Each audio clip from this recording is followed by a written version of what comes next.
Hola, ¿qué tal, compañeros? Soy Víctor Fernández del Servicio de Seguridad de los Profesionales y la intención de esta pequeña videosesión formativa es que podáis de primera mano conocer cómo hay que actuar ante una situación de emergencia.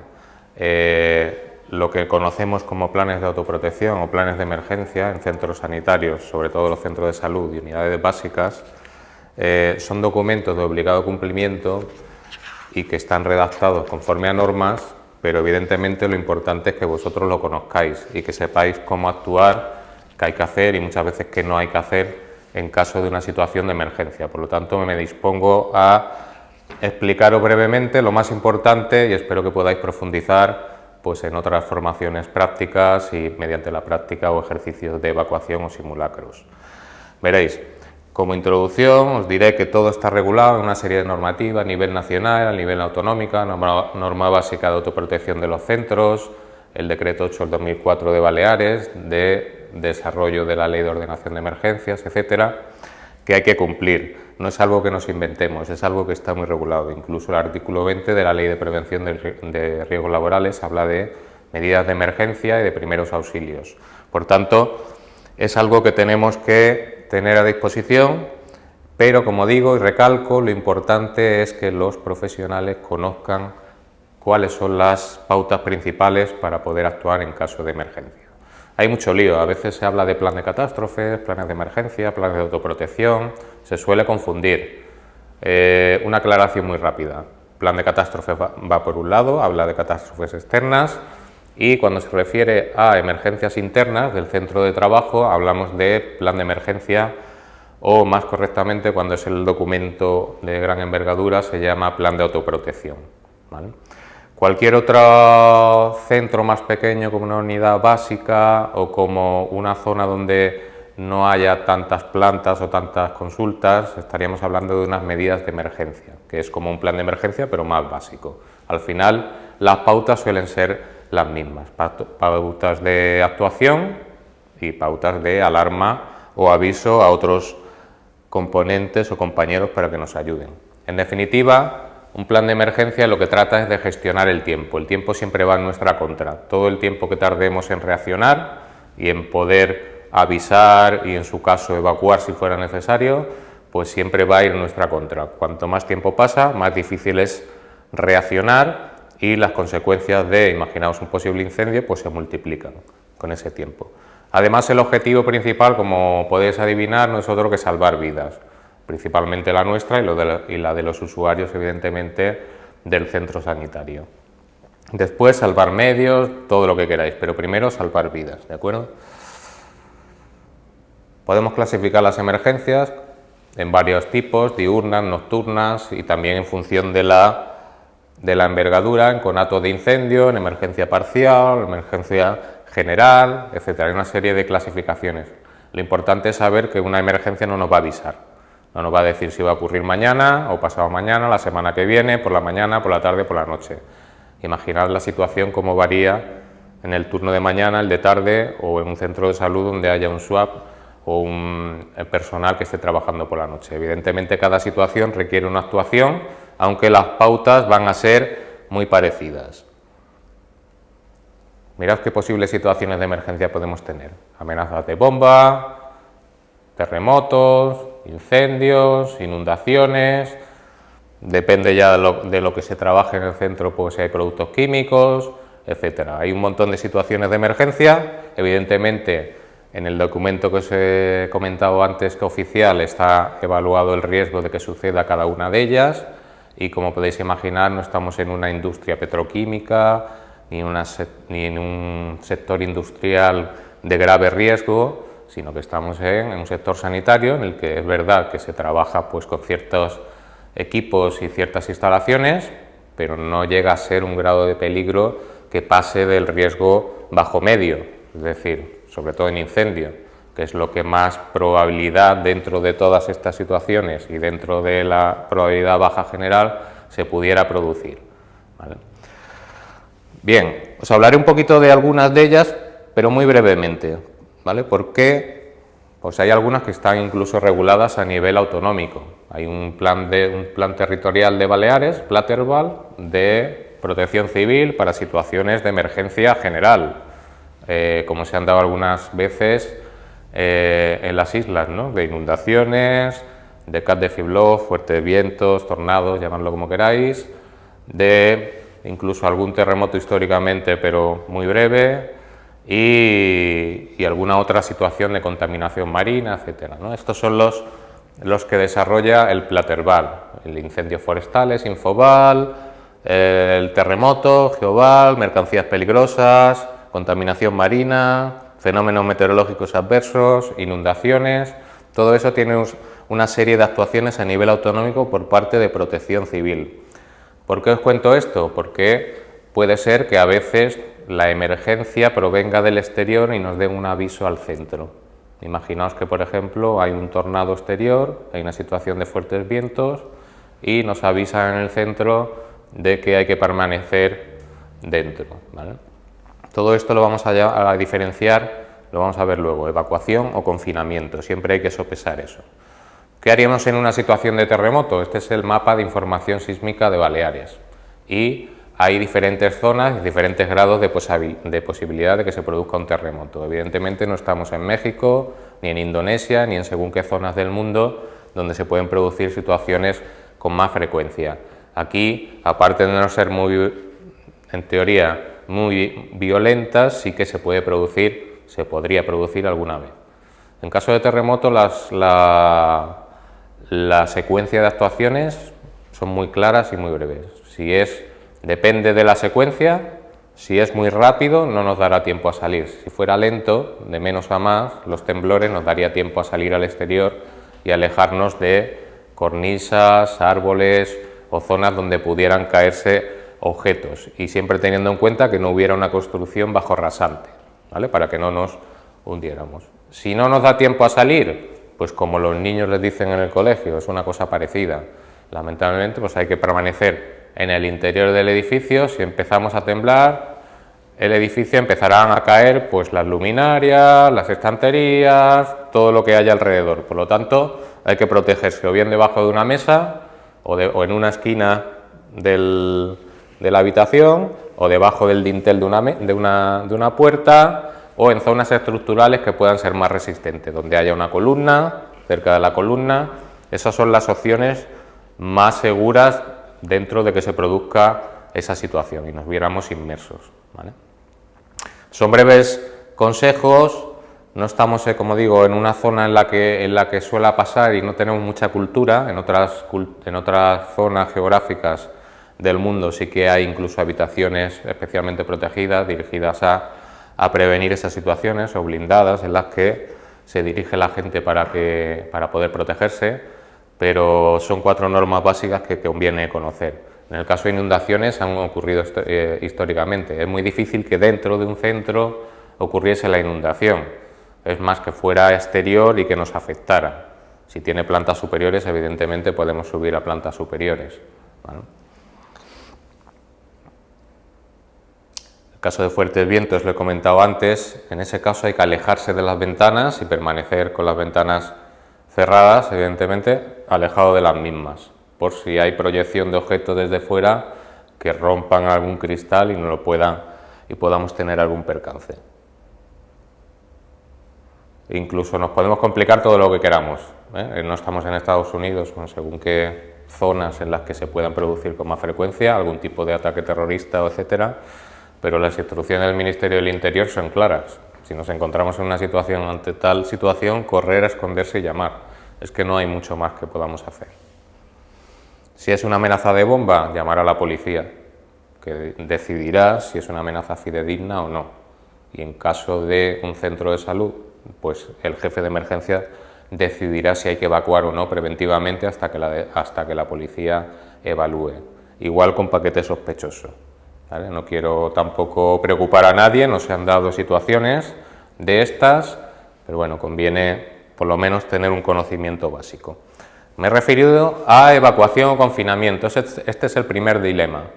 Tenemos un plan de emergencia general con muchas medidas, con muchos planos, etcétera, pero lo que tenemos que saber diferenciar en primer lugar es si el peligro está dentro y hay que evacuar o el peligro viene de fuera y hay que confinarse. Lo que he estado explicando hasta ahora del plan territorial, de los vientos, del terremoto en algunos casos, etcétera, era el confinamiento interior, ¿vale? Para estar seguros. Ahora, cuando se produzca, por ejemplo, un incendio, lo que habrá que hacer para estar seguros, si se ha producido dentro de las instalaciones, sería evacuar, ¿vale? Esa es la evacuación. La evacuación, si no se explica nada, evidentemente cada uno la hará como pueda y por donde pueda, y por el camino se le olvidará a lo mejor hacer algunas actuaciones de intentar sofocar o apagar el incendio, de intentar avisar a alguien, etcétera. De eso se trata, de tener un poco mecanizados 4 cosas para poder actuar en caso de. Y ahora ya hablo un poquito más del incendio, que es lo que, como he dicho antes, más probabilidad dentro de la probabilidad baja que pueda existir dentro de un centro de salud o unidad básica, pues lo que más probabilidad podría haber sería un incendio.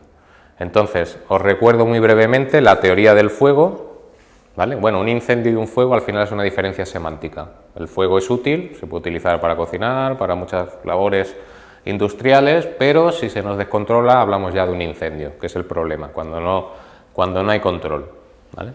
Si veis la teoría antigua del fuego, la recuerdo, es la de que tiene que haber 3 componentes para que se produzca, ¿vale? Combustible, comburente y una energía de activación, ¿vale? El combustible puede ser sólido, líquido, gas, etcétera. El comburente suele ser el oxígeno del aire o puede ser otro gas, también comburente, y la energía de activación, que suele ser por calor, por rozamiento mecánico, químico, por una llama, un cortocircuito, cualquiera de estos elementos. Os digo esto porque si falta un elemento de estos 3, no puede haber fuego y por tanto habremos extinguido el fuego, ¿vale? Lo importante de los incendios no son las llamas, lo peligroso o lo que más víctimas provoca o heridos es el humo derivado de la combustión incompleta de los materiales que se están quemando. Es una reacción química de oxidación exotérmica y al final pues se producen unos humos con mayor o menor toxicidad y temperatura que nos pueden afectar mucho más gravemente que las llamas, ¿vale? Inhalación de gases tóxicos, humos y gases calientes, calor y llama, y no hay que despreciar el pánico, ¿vale? Por mucho que hayáis hecho cursos, yo mismo no sé cómo reaccionaría ante una situación real de emergencia. Realmente es para pararse 2 segundos y pensar antes de actuar, ¿vale? Porque cuando hay una situación colectiva de pánico, a veces actuamos sin criterio y sin pensar demasiado. Pero es que además en el incendio tenemos por una parte el fuego, que sería el inicio, pero luego tenemos la propagación y las consecuencias, ¿vale?, de ese incendio. Para que podamos trabajar, lo ideal primero es que podamos prevenir el incendio o el fuego. Esto es como los incendios forestales, que dicen que se apagan en invierno haciendo cortafuegos en la montaña. Pues esto es parecido. Apagamos el fuego antes de que empiece. Prevenir, ¿cómo podemos prevenir? ¿Vale? Hay prevención y hay protección si no se puede evitar. ¿Cómo podemos prevenir? Bueno, pues por una parte intentando lo de siempre, ¿no? No fumar, tener las instalaciones bien mantenidas, sobre todo las instalaciones eléctricas, que normalmente pues se utilizan porque faltan enchufes y se utilizan alargadores, se sobrecargan. Al final las noticias siempre de los incendios se deben al cortocircuito, ¿vale? Ojo con las fuentes de calor. No pasa el año en el que se producen varios conatos de incendio por el office y la tostadora o por el radiador adicional que se ha puesto y hay cerca pues alguna fuente de material, papel, ropa, etcétera, combustible, ¿vale? Luego está en nuestra mano, en la medida de lo posible, el tener la prevención suficiente para evitar que se produzcan. Evidentemente fumar ya no se puede, ¿vale?, aunque queda algún reducto alguna vez por ahí, pues todo lo que, y sobre todo orden y limpieza también. Orden y limpieza no significa limpieza física de higiene, sino a tener más o menos ordenados aquellos almacenamientos, sobre todo, que se ven todavía en alguna parte que puedan ser improvisados o que se van añadiendo cosas y se juntan materiales combustibles con focos de calor y que pueden producir algún tipo de incendio o conato de incendio. ¿Vale? Igual si trabajamos con productos químicos, lo importante es conocer la ficha de datos de seguridad del producto químico y muy fácilmente a través de los pictogramas podemos saber la peligrosidad de ese producto. Estos 4 de arriba, explosivo, inflamable, comburente y gases a presión, si lo vemos en la etiqueta de seguridad o en la ficha de seguridad de un producto químico, alerta. Hay que leerla y ver que ese producto puede tener algún tipo de reacción con otro producto o facilitar que se origine un incendio o que se propague. ¿Vale? Hemos dicho inicio, propagación y consecuencias. El inicio era el triángulo del fuego, que la teoría moderna habla del tetraedro, otra punta más porque faltaría el combustible, el comburente, la energía de activación y la reacción en cadena, sería el otro elemento de reacción química en cadena. ¿Vale? La propagación puede ser por varias vías, por conducción, es decir, por contacto, por convección a través del aire. El humo caliente también puede generar que se inflamen otros productos cercanos, combustibles, otras plantas en el caso de ser un centro de salud, por ejemplo, a través de huecos en fachada, por ejemplo, y por radiación. ¿Vale? Entonces, esos son los métodos de propagación de un incendio. Y evidentemente las consecuencias pueden ser más o menos graves en función de las características de los materiales que se quemen, de la construcción y de la facilidad que tenga para extenderse ese incendio y la temperatura que alcance. La velocidad de propagación de esa reacción química de oxidación pues puede ser una combustión simple, como puede ser un sólido, la madera que estamos habituados a ver quemar muchas veces en la hoguera, o puede ser más rápida. Imaginaos que tenemos un gas combustible o un polvo combustible, en ese caso ya no es una combustión simple, hablamos de una deflagración, ¿vale? Que es mucho más rápido, en cualquier caso inferior a la velocidad del sonido. Si estamos hablando de una reacción con un frente de onda o velocidad mayor a la velocidad del sonido, 340 metros por segundo, estamos hablando de una detonación ya, es decir, una explosión. ¿Vale? Pero se tendrían que dar unas circunstancias muy graves para que se produjera.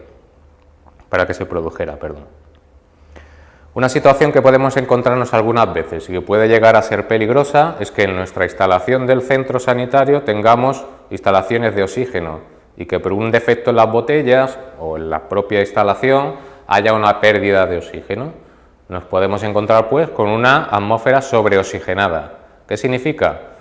Veréis, el aire, como sabéis, tiene un 21% de oxígeno aproximadamente, un 78% de nitrógeno, ¿vale? Y el resto gases nobles y un poco de CO2.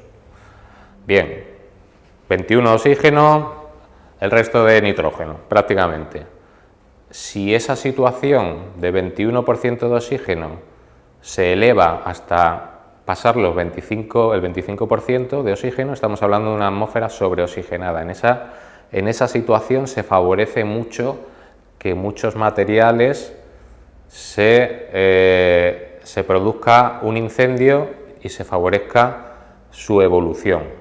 Es decir, con esa atmósfera podría empezar a quemar materiales incluso espontáneamente, ¿vale? Si tenemos una situación favorable de calor, y tendría mucha facilidad para quemarse materiales que a priori no se queman fácilmente y propagarse. Por lo tanto, ese es el peligro. Sería el comburente en mayor grado. Por lo tanto, a poco que tengamos un combustible y una energía de activación, se podría desarrollar el fuego.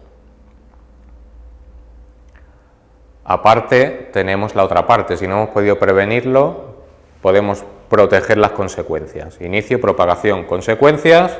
Las consecuencias se podrían reducir un poco si tenemos, por una parte, una protección estructural, es decir, la edificación, los muros, las separaciones, todo lo que son las protecciones que pueda haber, y los sistemas de detección alarma y también de extinción.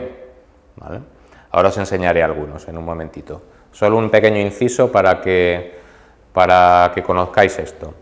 El fuego también se clasifica en clases, ¿vale? Todos creemos que el fuego es fuego, pero el fuego también, para los que trabajan con él, está clasificado en clase A, B, C, D, E y F, ¿vale? Esto depende del material combustible que se está quemando. Si son sólidos es A, si son líquidos combustibles son B, si son gases es C, si son metales, un fuego muy característico, siderometalurgia, etcétera, otros sectores, sería el D. Si son fuegos eléctricos, no es que la electricidad se queme, sino que como hay muchos fuegos debidos a la electricidad, estaría la clase E, ¿vale? Será una clase. Y por último, una clase relativamente nueva, que es la F, la K en Estados Unidos, aquí es la F, y es la derivada de grasas, aceites, etcétera, más relacionado con cocinas industriales o con determinados procesos industriales donde puedan intervenir esos materiales.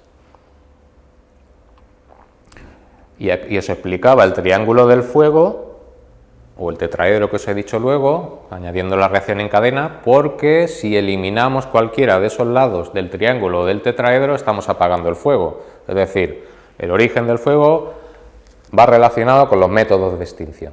Si yo elimino el comburente, estoy eliminando el oxígeno del aire y ya no puede haber fuego. Cuando pongo la tapa de la sartén de aceite ardiendo, después de haber apagado evidentemente el gas o la vitro, estoy sofocando, estoy eliminando el oxígeno y por tanto no puede haber fuego. He roto el comburente, ¿vale? Si yo lo que estoy es echando aceite frío, es otra forma de apagarlo, ¿eh? Imaginaos la misma sartén de antes, está ardiendo, añado aceite frío, también se apagaría porque estoy enfriando el combustible. Sería enfriamiento, la energía de activación. Es un método más pérdida de tiempo en este caso, pero es un ejemplo para que veáis. Y si lo que estoy eliminando es la energía de activación, he dicho, corto el gas, corto la temperatura o la llama, evidentemente tampoco no puede iniciarse aunque haya combustible y comburente, aunque haya esa mezcla perfecta, si yo no tengo algo que lo active, tampoco lo va a haber. Luego puedo ir sofocando un fuego de diferentes maneras. Los agentes extintores por excelencia está el agua. El agua es el agente extintor por excelencia, el que más se utiliza en todos los casos. Es verdad que luego se utiliza mezclado con aditivos para espuma por parte de bomberos o en algunos extintores, dependiendo del tipo de fuego que sea, y hay que tener cuidado, sobre todo cuando tenemos mangueras, bocas de incendio equipadas en los centros, luego os enseñaré una foto, en que el agua y la electricidad no se llevan bien. El agua es conductora y por lo tanto ojo con los fuegos de carácter eléctrico o en los que haya algún dispositivo, transformador, cuadro eléctrico, etcétera, que no utilicemos el agua tal cual. Por otra parte están otra serie de elementos, luego os haré una breve explicación muy rápida, como son extintores de polvo polivalente o de CO2, diferentes agentes extintores. ¿Veis? Me refería a esto con una boca de incendio equipada o manguera de las que podemos ver en el centro de salud. Las hay de dos formas, semirrígidas, que son estas de 25 milímetros de diámetro, que solo desenrollo lo que necesito, o las planas enrollables, que son de 45 milímetros de diámetro y que ya requieren una formación un poquito más específica, porque hay un golpe de ariete de la presión del agua, suele ser unos 5 kilos por centímetro cuadrado y ya requiere 2 personas, una disposición, pasarla por debajo del brazo, en chorro o en abanico, en fin, es complicado, no es fácil, hablaríamos de una segunda intervención en el caso de una situación de emergencia, luego lo vais a comprender mejor. Lo importante es que utilicemos los extintores, eso sí, en caso de primera intervención, de descubrir un conato de incendio, como el tiempo siempre va en nuestra contra, si podemos y tenemos otro compañero y entre los dos podemos apagar el fuego, sería lo ideal. El resto ya son instalaciones que aparecen como bocas en fachada, para hidrantes, para bomberos, para conectar ellos a través de los racores sus mangueras y tener agua en caso de intervención. Lo que sí suele haber en los centros son medios de detección y alerta o alarma, ¿vale? Una serie de detectores situados en el techo, detectores de diferentes tipos, iónicos, térmicos, etcétera, que son detectores de incendio, que mandan una señal a una central de alarma que suele estar en la admisión del centro, ¿vale? Y que da aviso con un zumbador de que ha saltado un detector, porque ha detectado que hay allí un problema. Evidentemente humo, llama, etcétera. Ese zumbador avisa y la persona verifica y puede comprobar que haya. Esto está muy bien y es muy útil, y es así, para zonas donde no haya presencia constante de personas que puedan detectar visualmente el problema. Por lo tanto, tenemos ojos o oídos en todos los lados del centro, ¿vale? Además están los pulsadores de alarma, instalados por diversas zonas del centro, y también están los pulsadores de alarma y todos los medios de protección que os comentaba antes, además de las sirenas, ¿vale? La sirena de alarma, cuando existe en un centro la sirena de alarma, significa, y suena, significa que hay que evacuar. Esa es la señal de evacuación, ¿vale? Luego lo recuerdo muy rápidamente. También otros medios que habitualmente encontramos son las puertas cortafuegos o puertas RF, que sirven para sectorizar, para separar una zona y que sea segura aunque haya un incendio respecto a la colindante. Por lo tanto, aparte de los muros de hormigón, paredes, etcétera, que pueda haber y que puedan separar el fuego, tenemos las puertas cortafuegos, ¿vale? Que suelen estar acompañadas de una barra antipánico para, en teoría, si te desmayas o algo, te puedas apoyar y puedas abrir la puerta, ¿vale? Es por eso tienen esa forma. En los centros más modernos hay pocos que tengan, pero bueno, suelen encontrarse rociadores, que es como tener el bombero en casa. Ya directamente se abre el agua por temperatura, salta una ampolla y reparte agua como si fuera un paraguas, ¿vale? Perdón, una lluvia.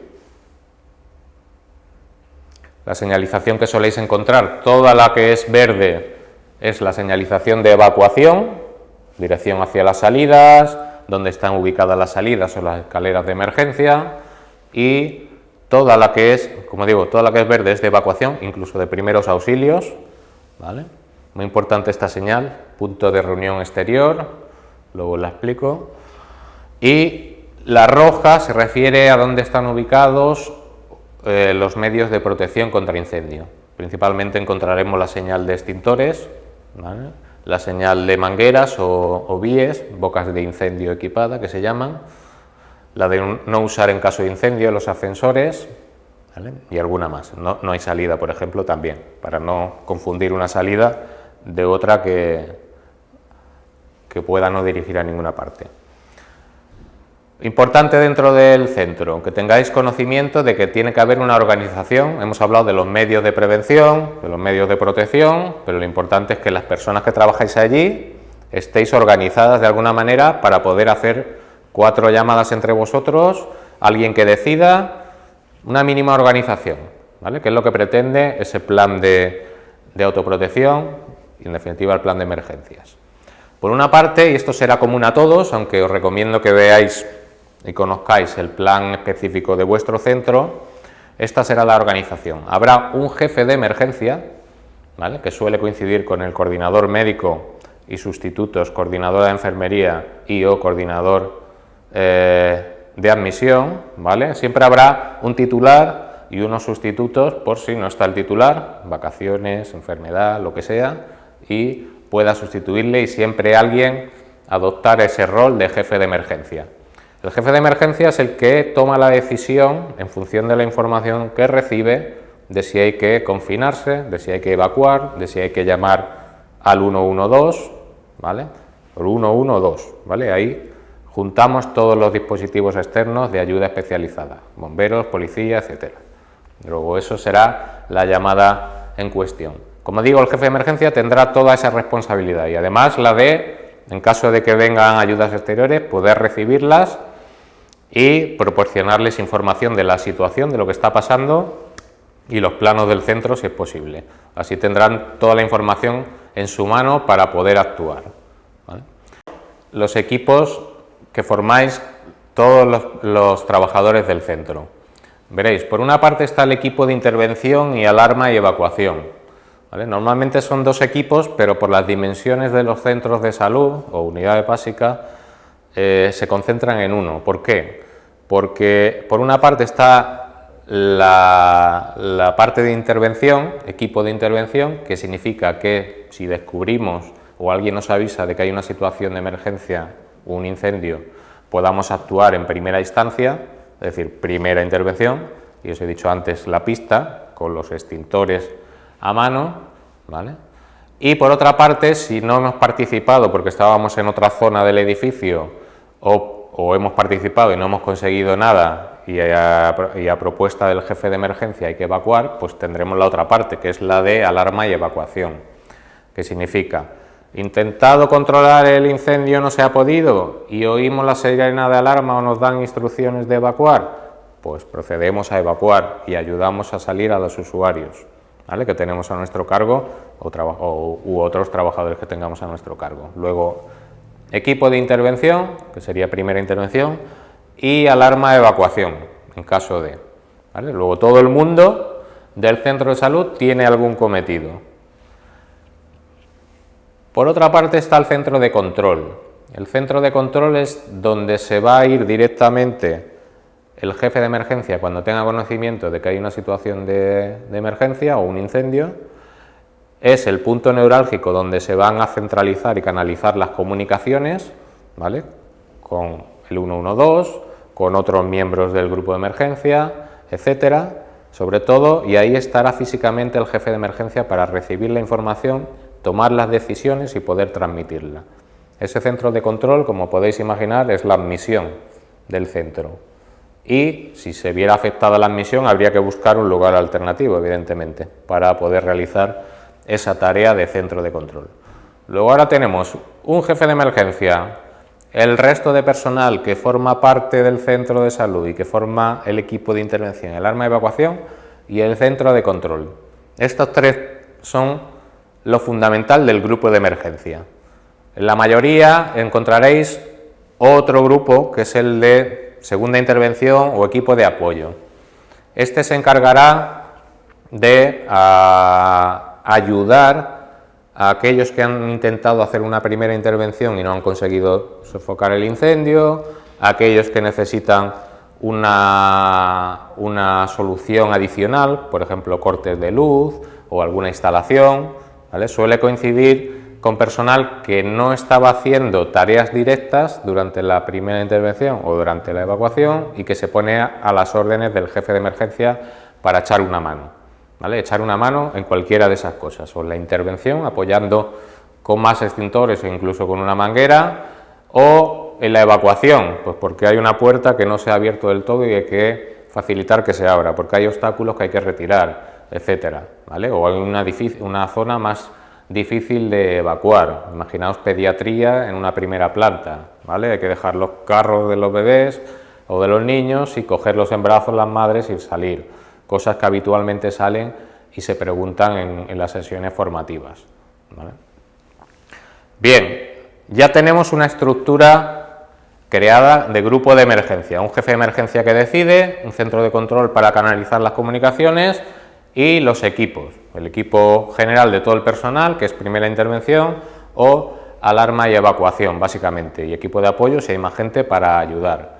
Es importante saber cómo podemos hacer esa primera intervención y esa evacuación, 4 nociones básicas, porque si no me diréis, me estáis explicando un grupo, pero tampoco no tengo claro las pautas para actuar en caso de...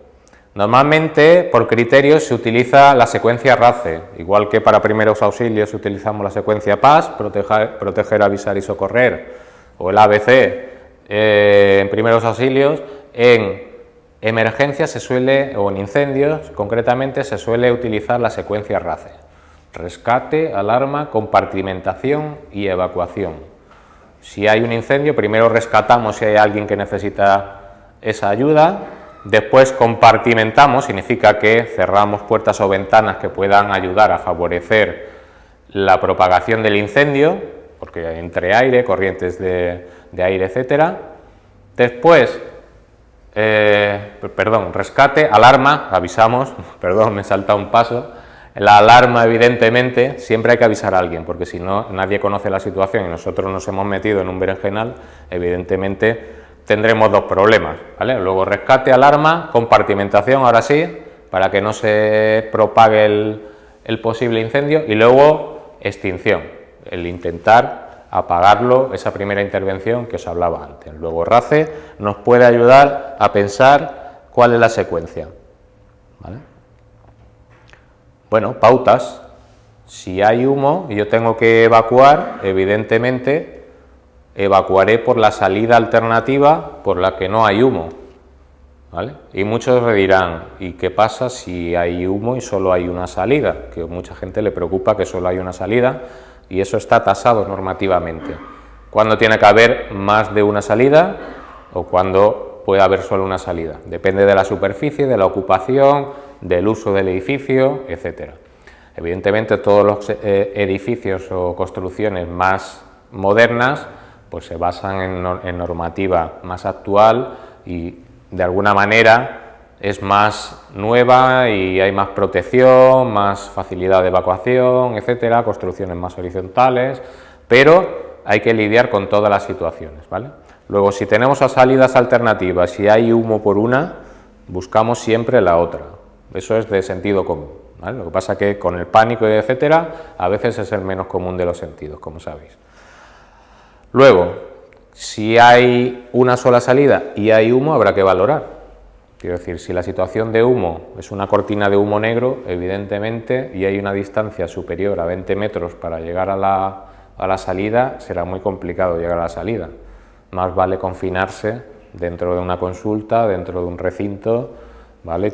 Intentando tapar la puerta para que no entre humo y llamar enseguida para que vengan lo primero a rescatarnos. Hay que valorar esa situación. Esto se va complicando un poco la cosa, ¿no? ¿Qué pasa además si hay alguien, un compañero, que salga ardiendo? ¿Cómo procederíamos si un compañero, no digo jefe, por si a alguno le ocurre alguna idea por ahí diferente, sale ardiendo? Cada uno pensará una situación, ¿no? La imagen del pánico sería que esa persona sale corriendo, con lo cual aviva llamas y sigue quemándose y es peor. La imagen favorable sería como los toreros, al suelo y rodar, ¿vale? Eso sofocaría, sobre todo si uno está solo y ha prendido sus ropas, se tira al suelo y rueda para sofocar esas llamas, ¿vale? Para que no se siga quemando sus ropas. Si hay compañeros que le quieran ayudar, evidentemente le tiramos la manta encima, parece que vamos todos con la manta encima siempre, ¿verdad? Bueno, chaquetas de abrigo, toallas, lo que tengamos, varias para que forme una película o una capa que no se prenda, evidentemente. Esto es como si tiramos un folio o un paquete de folios. El folio probablemente salga ardiendo y será peor, pero un paquete de folio no dejará pasar el oxígeno y se apagará. Pues lo mismo con la ropa, incluso si tenemos agua podríamos echarle agua para sofocar, evidentemente. Bien, estas serían situaciones que se pueden producir y que a veces, si no las has pensado antes o no te has puesto en situación, pues evidentemente no las vives. Igualmente podría darse la situación de que tuvieras que evacuar a alguien que necesitara ayuda.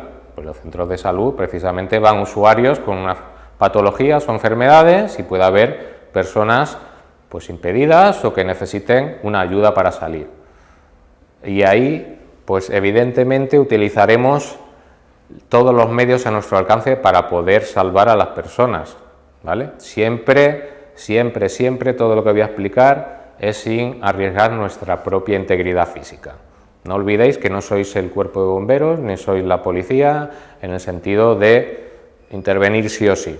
Intervendremos sí o sí, como lo hace el 061 cuando va a un tráfico.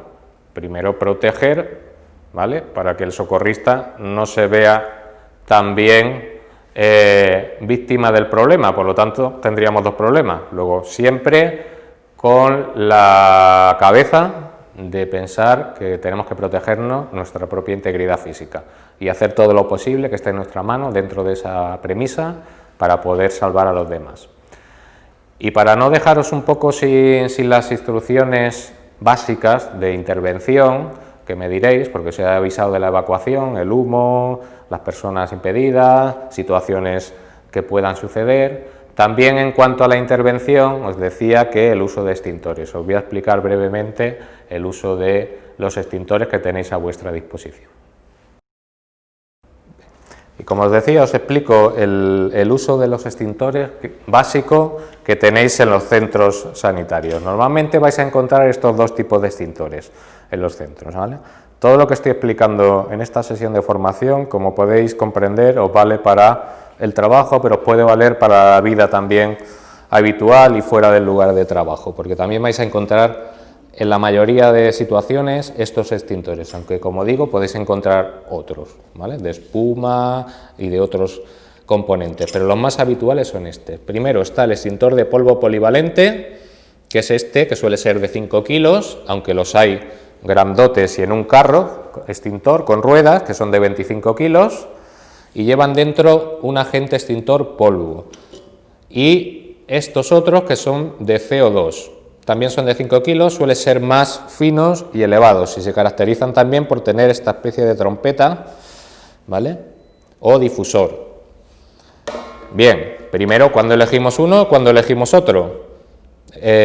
Cuando haya un fuego de carácter eléctrico o en el que intervienen aparatos electrónicos, eléctricos o electrónicos, cuadro eléctrico, centro de transformación, impresora, ordenador, etcétera, todo eso cogeremos este, CO2. ¿Vale? Es un gas y lo que hace es que sofoca el incendio, penetra mejor por toda la circuitería y podemos recuperar la instalación después. Este también lo apagaría, pero nos cargaríamos la instalación, el aparato, etcétera. Por lo tanto, estos que hay menos y están dispuestos normalmente cerca de esas zonas que requieren su utilización, cogeríamos el extintor de CO2.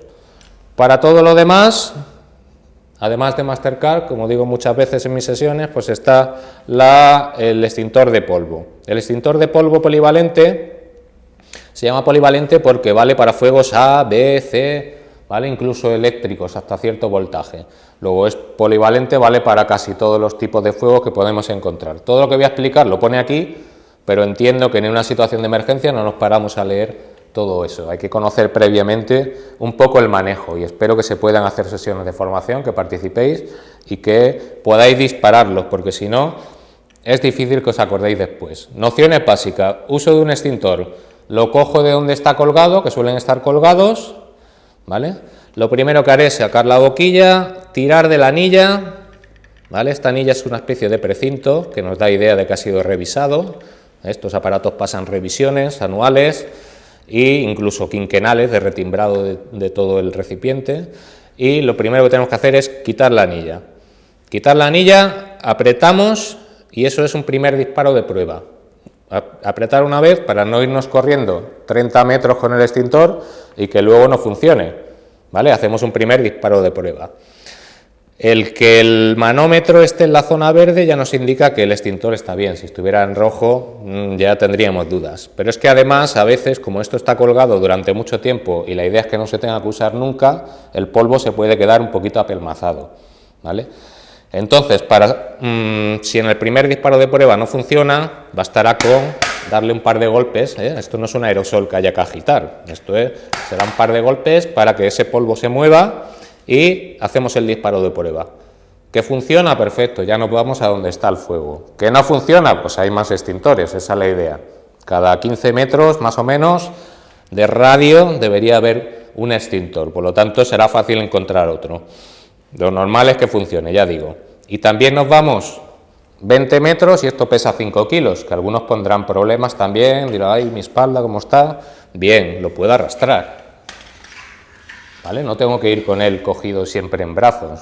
Lo puedo arrastrar, no tiene ruedas, pero lo puedo llevar así, facilitar la llegada al punto donde tengo que utilizarlo. Sin meterme encima del fuego, cuando llego allí, sino a una distancia prudencial de 2-3 metros, hago ya el disparo. Y puede ser con el extintor en el suelo. Y así estoy agachado y como el humo va a capas altas, pues estaré más protegido de la posible toxicidad que pueda haber. Como digo, a 2 o 3 metros, siempre en dirección, si hubiera viento, en dirección a favor del viento, porque si no me comería el humo del incendio y el propio polvo que voy a tirar, utilizaría el extintor disparando continuamente en zigzag y a la base de las llamas. A la base de las llamas es donde se está produciendo la reacción química de combustión que os explicaba antes, por lo tanto tiene que ser a la parte baja de las llamas, donde es más efectivo. El polvo actúa por rotura de la reacción en cadena, aparte de por sofocación. Crea una película y no deja que pase el oxígeno, por lo tanto, apaga el fuego. Duración del extintor, más o menos, algunos pensarán 5 minutos, 2, 3, la mayoría piensan más de lo que dura. Dura entre 20 y 30 segundos, depende el tamaño del extintor.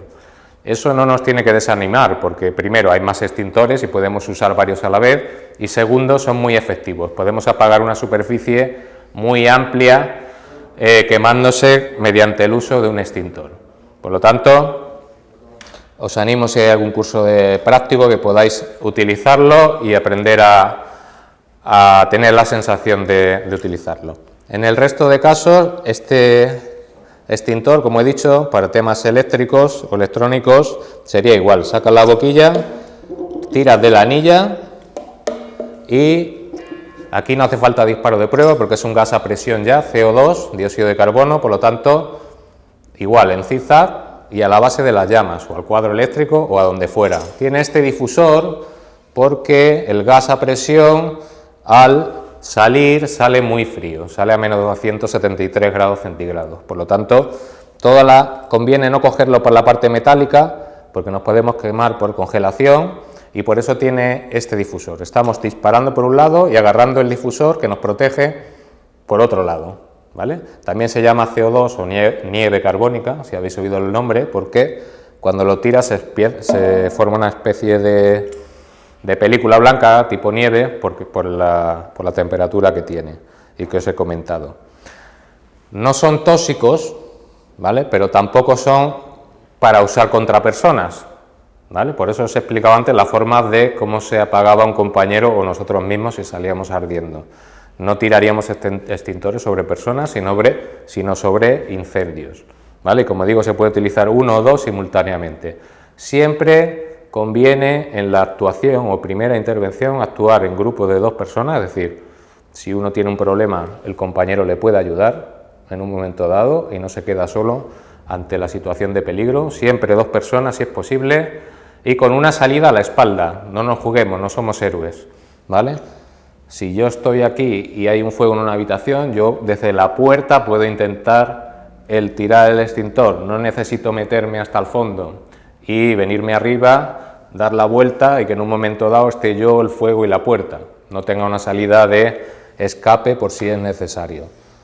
Luego, con estas pequeñas recomendaciones, espero haber sido más o menos claro, muy rápido lo sé, pero es también la intención que sea breve y que podáis haber tenido unas nociones básicas para poder actuar en caso de situación de emergencia. Muchas gracias a todos.